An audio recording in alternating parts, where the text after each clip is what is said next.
여러분, 이 중요한 것은 땅 따먹기에 사실은요, 상대방의 땅을 얼만큼 깊숙이 들어가서 따는가.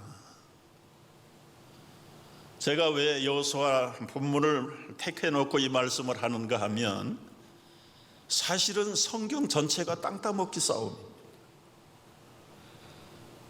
여호수아는 본격적으로 그 아담 이래 잃어버린 땅, 그리고 아브라함에게 약속했던 그 땅, 모세가 자기의 정신을 바쳐서 들어가고 싶어 했던 그 땅, 그런데 여호수아 장군이 그 젖과 꿀이 흐르는 땅에 정복하는 내용이 여호수아서예요. 그리고는 여러분, 결과적으로 그 땅을 또 지키지 못해서 빼앗기고 멸망을 하잖아요. 다윗의 왕국이 흥행했지만 그 후손들의 왕들이 지키지 못하고 망해요. 그리고는 영원한 그 땅을 다시 회복하기 위해서 인간의 힘으로서는 할 수 없다. 결국은 하나님 메시아를 보내셔서 이제는 예수 그리스도를 믿는 자를 통해서 새하늘과 새 땅을 회복하게 만드는, 그리고 요한계시록에서 그토록 사모하던 새하늘과 새 땅의 완성이 성경의 시작과 마지막입니다. 조금 더 정리를 해봤습니다.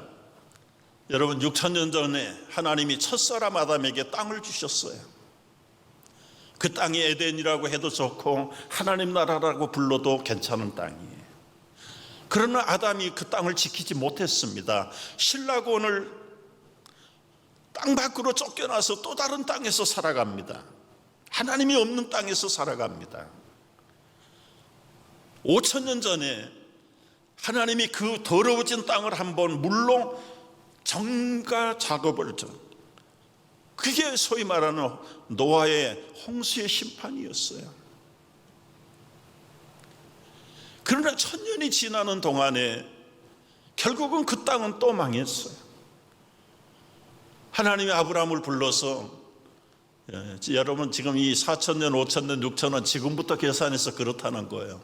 BC로 따지면 2,000년 전이고, 아담이 에덴을 물려받은 게 BC로는 보통 성경학자들이 약 4,000년 전으로 계산을 해요.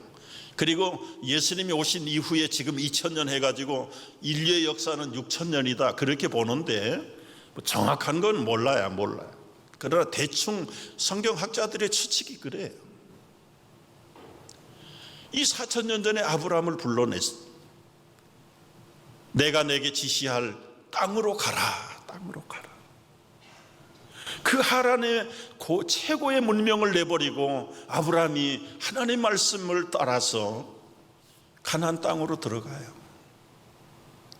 가나안 땅에 가서 이삭 낳고 야곱 낳고 손자 낳고, 손자가 12아들을 낳고, 그 12아들 가운데 서로 반목질시하다가 요셉을 애굽에다가 인신매매로 팔아버리고, 결국 그것이 동기가 돼가지고 야곱의 모든 가족들이 요셉이 총리로 있는 애굽으로 내려갑니다. 결국은 가나안 땅을 또 버리고 떠났어요.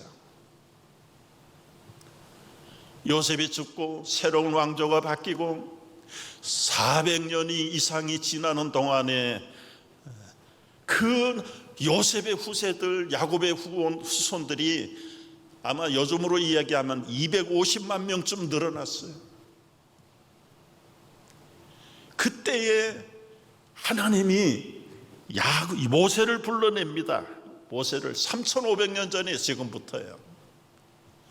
모세를 불러서 그 영광의 엑스더스를, 그리고는 다시 젖과 꿀이 흐르는 새 땅을 향해서 출발하는 거예요. 그 과정은 우리가 너무 잘 알지요. 홍해를 건너고 만나를 먹고 광야에서 그렇게도 하나님이 알뜰살뜰하게 보살폈는데도 결국은 불신앙 때문에 40년을 방황하다가 1세대가 다 죽은 다음에 새로운 세대들을 이끌고 가나안 입구에 갑니다. 모세는 거기까지 끝나고 모세의 후계자였던 여호수아에게 맡겨요. 오늘 본문은 이제 이 여호수아가 그 이스라엘 군대를 이끌고 백성을 이끌고 그 가나안 땅을 정복하기 직전에 읽었던 말씀입니다.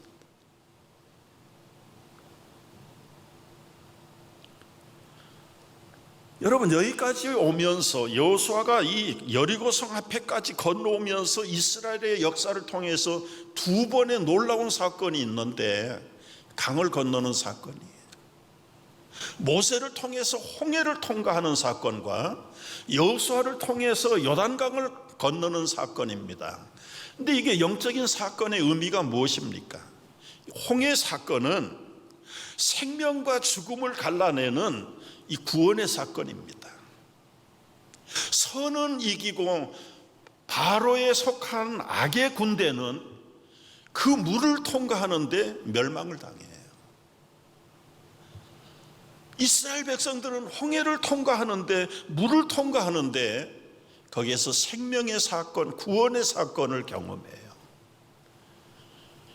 그래서 신학자인 사도 바울은 이 홍해 사건을 홍해에서 세례를 받은 사건이다. 여러분도 나도 세례 사건 다 경험했습니다. 근데 홍해만 건너고 세례만 받고 구원을 받으면 약속의 땅을 얻을 수 있는가? No, 그게 아니라는 것을 요단강을 통해서 말씀하셨습니다. 여러분, 요단강 사건의 영적인 의미는 무엇입니까? 말씀을 가진 언약궤의 제사장들이 그 요단강에 발이 잠길 때 끊어지는 사건이고, 그리고는 마른 땅을 향해서 이스라엘 백성들이 건너는 사건이 요단강 사건인데, 백성들로 봐서는 할 일이 없어요. 제사장들이 열어놓은 그 요단강을 건너는 것뿐입니다. 다 건너가서 첫 번째 하는 일, 온 남자들 할례를 행해요. 할례 사건은 구원 사건이 아니에요. 성화되는 사건이고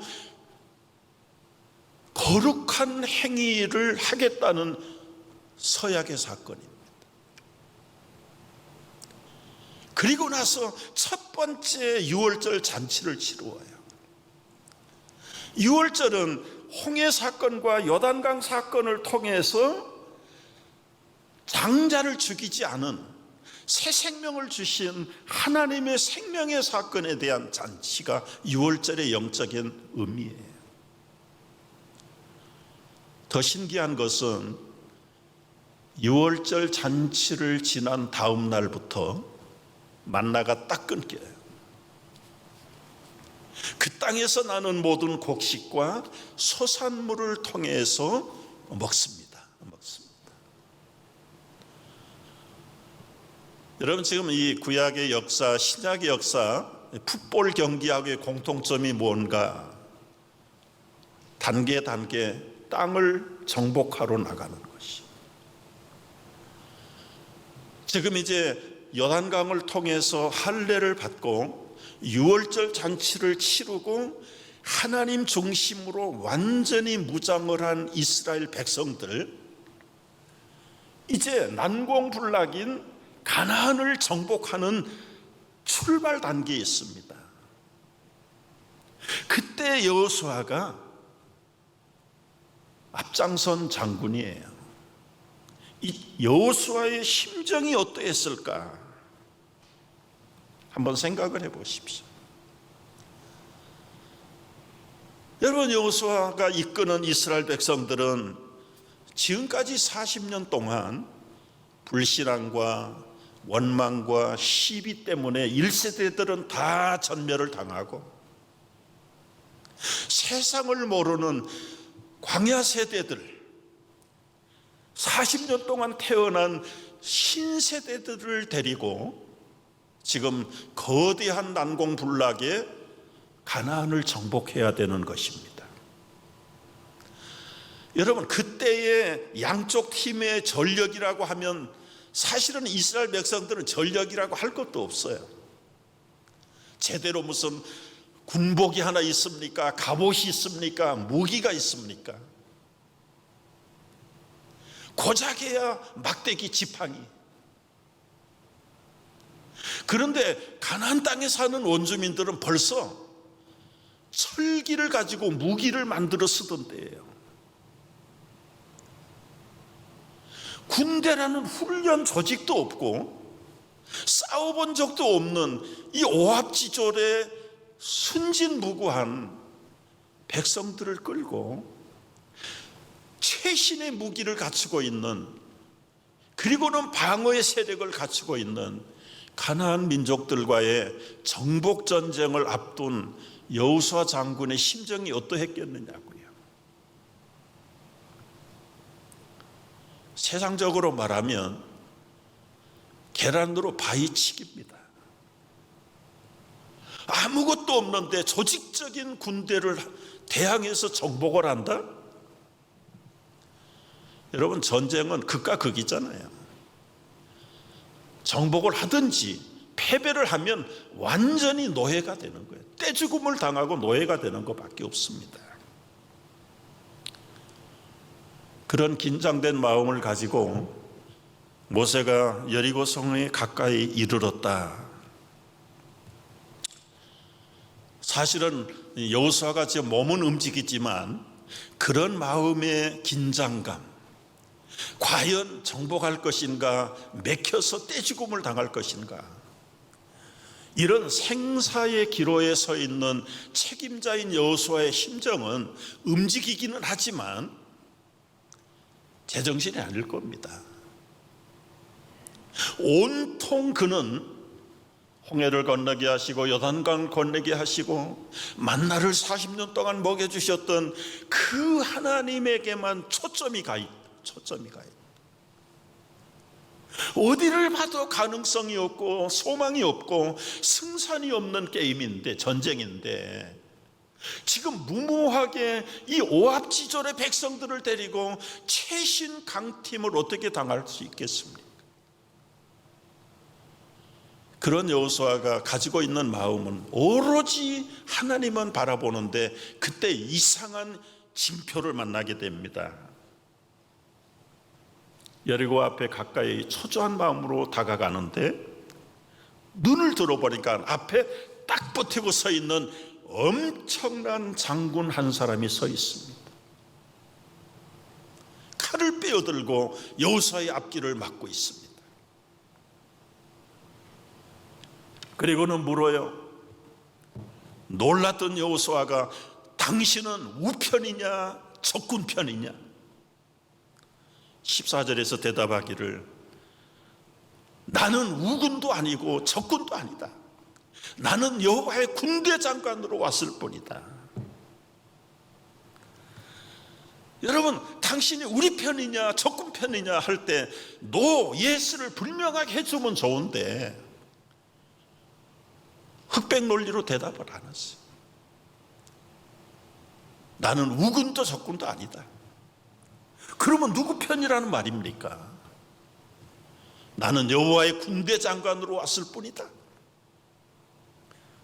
굉장히 여러분 해석이 어려운 말씀을 들을 거예요.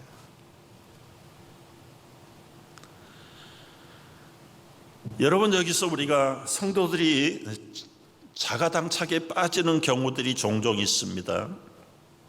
무엇입니까? 지금 미국을 비롯해서 온 세계가 코로나 바이러스로 정복을 당하고 있습니다. 여러분, 여기서 가끔 생각해요.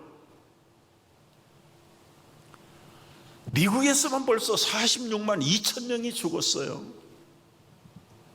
세계적으로 231만 명이 죽었습니다. 1년도 안 된 사이에.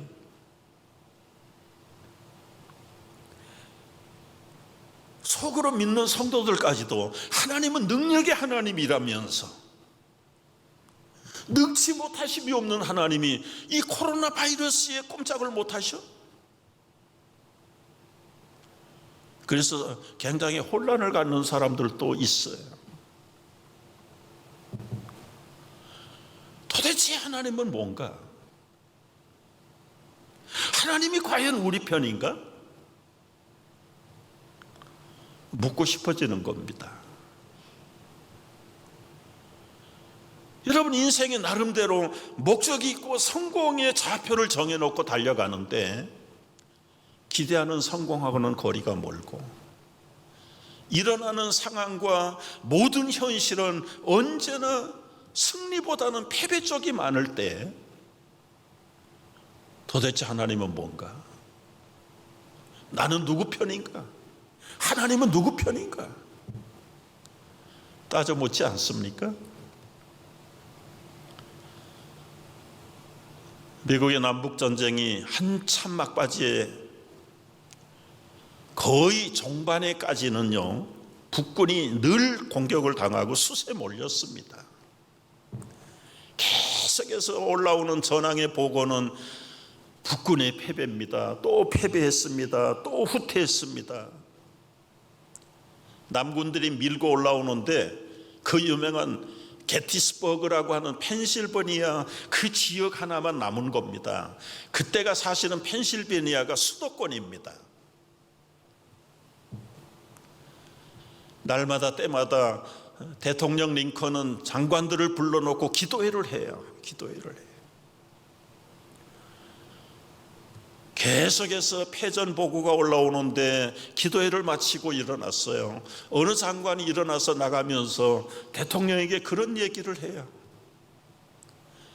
대통령이요, 하나님이 이럴 때 우리 편이 되어 주시면 얼마나 좋을까요? 틀린 말 아니죠? 링컨이 정색을 하면서 꾸짖습니다. 장관, 기도 제목을 바꾸시오. 우리가 하나님의 편이 되어야지 하나님이 우리 편이 되면 안 됩니다. 굉장히 가슴 새겨드려야 될, 성도들이 간직해야 될 말씀입니다. 지금 여호수아 장군 앞에 나타난 군대 장관의 입장이 무엇입니까? 나는 너희 편도 아니고 적군 편도 아니다. 그 말은 무슨 말입니까? 너희 학위에 달렸다. 학위에 달렸다.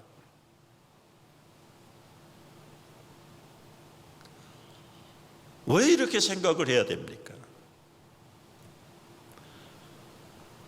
나는 지금 여호와의 군대 장관으로 왔느니라. 오직 하나님의 군대 장관이 하는 일이 뭘까요?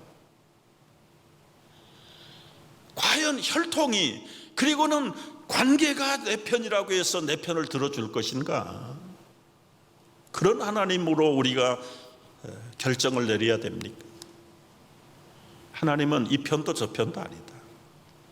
하나님이 원하시는 공의와 정의를 따라 사는 편이 하나님의 편이다.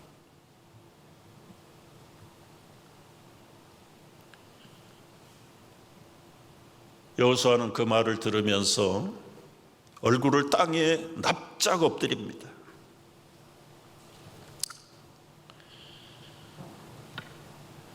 내 주여, 종에게 무슨 말씀을 하려 하십니까?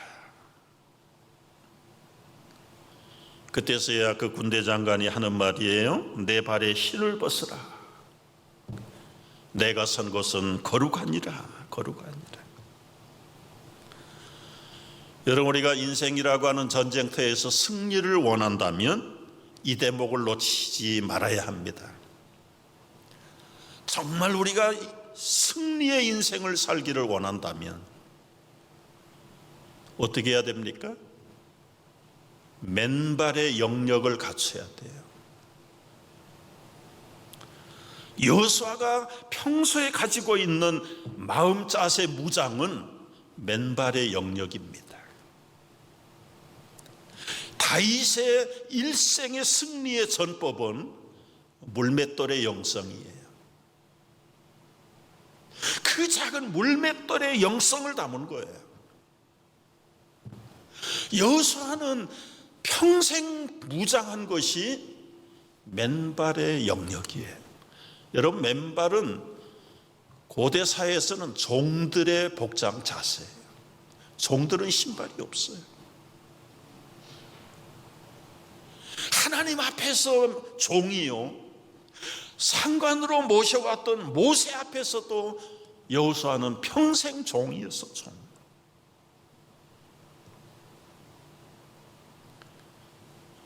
여러분이 맨 얼굴에 땅에다가 얼굴을 파묻고요, 주여 종에게 무슨 말씀을 하시려나이까. 그때 그 군대 장관 대답입니다. 15절에 내 발에서 신을 벗어라. 내가 선 것은 거룩 아니라, 거룩 아니라. 여러분, 여기서 우리가 검토해 봐야 될 것이 있어요. 하나님의 군대 장관이, 여러분, 전투할 때 물론 신발 신어야 되죠. 그런데 네가 선 것이 거룩하다. 신을 벗어라. 그 땅이 거룩하다는 말이 아니라 하나님의 임재 앞에서는 거룩하지 않는 땅이 없다. 여러분, 모세도 미디안에 들어가서 40년 목동 생활을 했어요. 구석구석에 양떼를 데리면서 여러분 4년도 아니고 40년 동안 목동 생활을 했으니까 그 온 미디안 땅은 양들이 똥 싸고 오줌 싸는 그런 땅이에요. 그런 땅. 그게 무슨 거룩한 땅입니까? 그런데 가시떨기에 꺼지지 않는 불꽃 속에 나타나신 하나님이 내 발에 신을 벗어라. 이 땅은 거룩한 땅이다. 그 땅 자체가 거룩하다는 말보다는 하나님의 임재가 있는 곳은 거룩하다. 하나님의 존전에서는 네가 종이 되어야 된다. 신발을 벗으라는 거예요. 여러분, 그렇다면 하나님의 임재가 우리 성도들에게 언제 나타나는 겁니까? 성령을 모시고 사는 우리들에게 특별히 임재는 24시간 7days 우리 안에 거하시는 하나님의 영이 임재하고 계시는데, 여러분이 내가 하나님의 임재 자체다. 임재 자체. 그런 사람은 어떻게 해야 됩니까? 평생을 신발 벗고 살아야 되지. 복장에 우리 슈즈를, 하이를 벗어버리라는 말입니까? 교회당에서는 신발을 벗어야 되고, 가게에서, 일터에서, 직장에서, 학교에서는 신발을 신어야 되는 겁니까? 그 영적인 자세를 말하는 거 아니겠어요? 가정이라고 내 마음대로 그냥 옷 다 벗어 제끼고 그래야 되는 것이 가정입니까? 하나님의 영을 모시고 사는 가족들이 거하는 그 가정이 바로 하나님의 임재의 가정이 아닙니까? 그렇다면 우리의 거룩한 땅이 아닌 곳이 없다. 내가 가는 곳마다 왜 여러분 자체가, 내 자체가 하나님의 영을 모시고 사는 사람들이라면 정복하지 못할 게 두렵습니까? 땅을 차지하지 못할까 봐 겁이 납니까? 기본적인 승리가 어디에서부터 결정되는가? 여러분, 세상의 격언도 하늘은 스스로 돕는 자를 돕는다. 저는 고등학교 때까지도 그 말을 잘 못 이해를 잘 못했어요. 이게 무슨 뜻인지 몰랐어요. 하늘이 스스로 돕는 자를 돕는다. 하나님이 없는 것 같아도 최선을 다하면 하늘도 감동해서 돕는다는 뜻이다. 성도의 입장이라면 하나님의 영을 모시고 사는 사람이 대충대충 살아가지고 되겠는가 말이죠.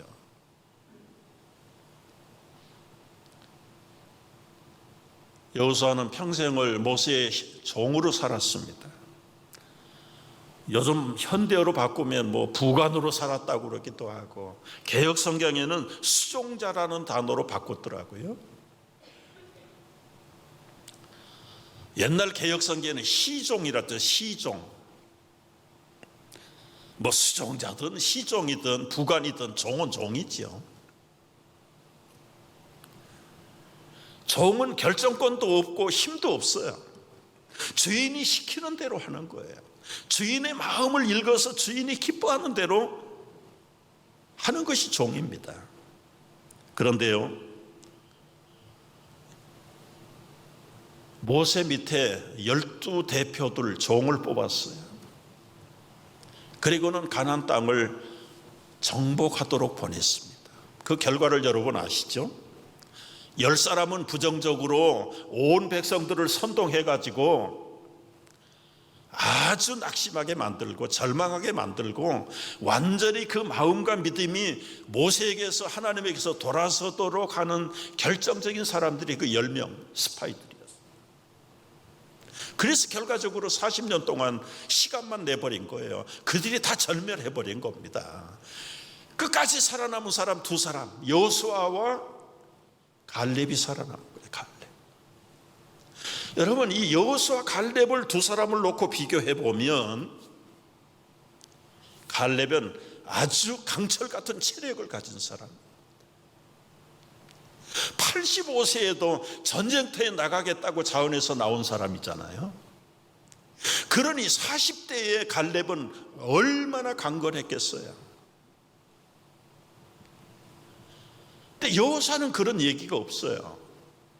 그래서 쉽게 우리말로 이 2사람을 판단하면 여호수아는 문과고 갈렙은 무과예요. 무과. 지금 싸워야 되는 게 앞으로 계속 펼쳐져야 되는데 하나님께서 모세 후계자를 택하실 때 체력으로 단련된, 거기다가 긍정적인 믿음의 소유자 갈렙을 택하지 않고 여호수아를 택하라고 그랬어요. 여호수아를. 여러분, 민수기 27장 18절 말씀을 보시면 이렇게 되어 있습니다. 이제 모세가 가나안 땅을 눈에 보면서 하나님, 나 좀 들어가고 싶어요. 한 발자국이라도 밟아보고 죽었으면 좋겠어요. 거절하지요. 거절해요. 그리고는 내 후계자 세워라. 그때 여호와께서 모세에게 이르시되 눈의 아들 여호수아는 그 안에 영이 머무는 자다. 그를 데려다가 그에게 안수하고 후계자로 삼으라는 겁니다. 그 안에 하나님의 스피릿이 머무는 자다. 아까 말씀드렸죠? 여러분과 우리가 예수 믿음의 고백을 통해서 성령을 모시고 사는 하나님의 홀리 스피릿이 우리 안에 머무는 자들입니다. 믿으시면 아멘 하세요. 이게 우리가 생활을, 삶을, 생각을 조심하고 성결해야 될 첫 번째 원인이에요. 개혁성경에는 여기 영이 머문다 말을 신에 감동한 사람이다. 여러분, 하나님의 신에 감동한 사람은 어떤 사람입니까? 하나님의 신에 감동한 사람은 육적인 능력이 아니라 영력을 가진 사람이에요. 영력. 갈렙처럼 무력으로 행하는 것보다는 보이지 않지만, 힘이 없어 보이지만, 나약해 보이지만 그 안에 영력이 있는 사람, 영력이 있는 사람. 신에 감동한 사람은 세상적인 경험보다 하나님의 능력을 믿는 사람. 신의 감동을 받은 사람은 인간적인 요령보다 영적인 지혜를 가진 사람. 신에 감동한 사람은 사람의 생각보다 하나님의 생각을 먼저 하는 사람. 여러분, 여러분의 인생에 승리자가 되기를 원한다면 하나님의 신에 감동한 사람들이 되시기를 바랍니다.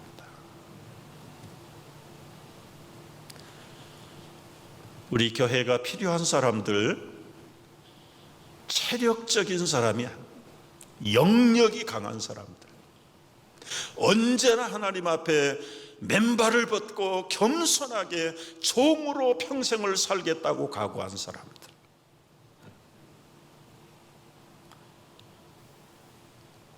그 사람들은 겉모습은 초라해 보이지만 속이 깨끗한 사람들.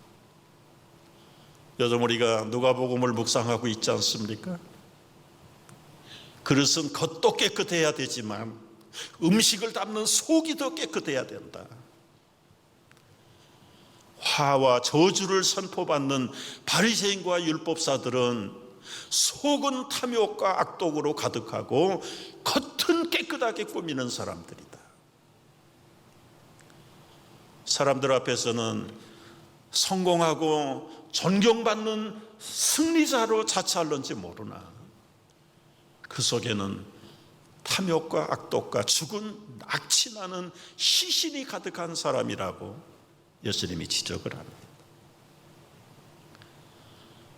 여러분, 강한 것과 부드러운 것이 누가 이길 것입니까? 치아, 이빨과 혀가 대화를 했다고 그러잖아요. 야, 너 물로 터진 혀야, 너는 부드러운 밥알 하나도 씹지 못하지? 나는 바위돌도 깨물어 먹을 수 있어. 와자작 와자작. 그래, 나는 힘이 없어. 그러나 끝에 가서 보자. 젊을 때에 치아는 강했습니다. 노년의 세월이 들어가면서 강하던 치아가 금이 가고 깨지고 빠지고 썩고 나중에는 아무것도 남지 않았지만 혀는 여전히 단맛, 쓴맛, 맛있는 맛을 홀로 다 보는 건재한 승리자로 남았다. 많이 듣던 이소구화에 나오는 이야기죠. 여러분, 풋볼의 챔피언은 건장하고 용맹하고 담대하고 몸을 아끼지 않아야 승리자가 된, 그러나 영적인 챔피언은 그렇지 않습니다. 정결해야 됩니다. 겸손해야 합니다. 부드러워야 합니다.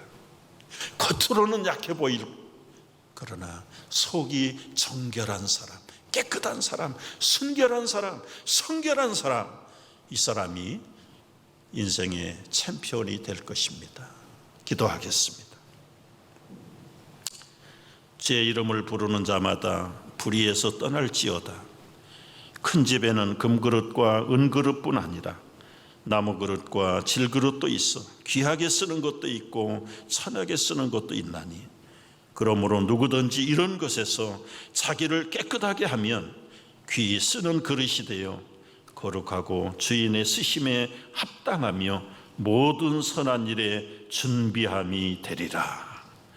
이 말씀 가지고 우리의 남은 인생의 전쟁터에서 승자로 굳건하게 서가는 영적인 챔피언들 되게 하여 주옵소서.